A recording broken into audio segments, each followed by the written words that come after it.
2012, I started my master's degree in New York City.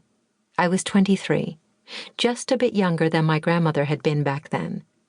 New York had fascinated me since my teenage years, of course, because it had been the backdrop for pivotal scenes in so many movies.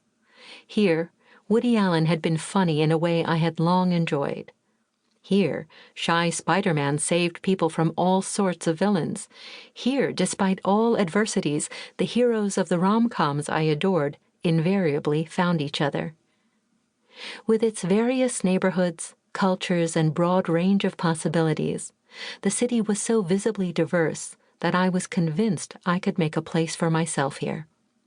Like my grandparents, I'd stay for a year and then see how I liked it.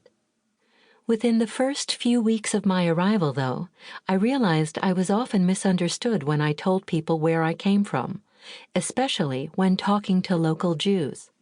Many who heard my accent and learned I was Austrian became suspicious at first. "I'm Jewish," I said, as if to reassure them my ancestors hadn't committed war crimes. They were astonished. What? There are still Jews in Austria?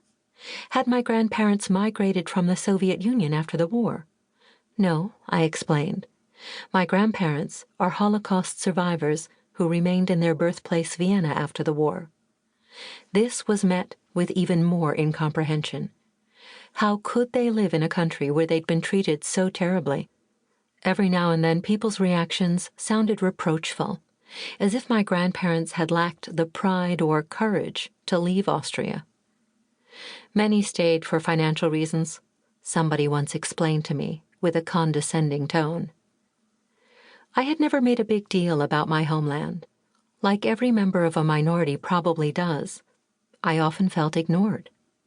Why was there a Christmas break, even though I didn't celebrate the holiday?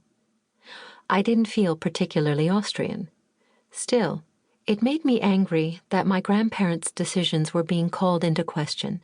Did that mean something about my childhood and youth in Vienna was wrong, since it arose from my grandparents' questionable decision? At the same time, I myself had no adequate answers to such questions. That irked me even more. In fact, I couldn't quite understand why my grandparents had returned to Vienna. How had they found reconciliation with Austria? Weren't they constantly reminded of the humiliations they'd been subjected to following Hitler's 1938 annexation of their homeland? The longer I lived in New York, far from my familiar surroundings, the more interested I became in my family history. In the winter of 2012, I participated in a radio reporting workshop as part of my master's program at the Columbia University Journalism School, and I called my grandmother Helga in Vienna. "What was your first impression of America?" I asked. "There was enough to eat," she replied. A couple of weeks later, one cold, sunny January day in 2013, I go to Poughkeepsie. I wanted to see the America my grandparents had come to try out. The formerly industrial city lies right on the Hudson, a river spanned by numerous bridges. I see colorful three-story homes with manicured front yards, lush lawns, and Victorian estates. It's a college town, so students now make up much of the population. It feels like a sweet, sleepy little place. A few months later, my mother casually mentions the existence of Hansi's papers.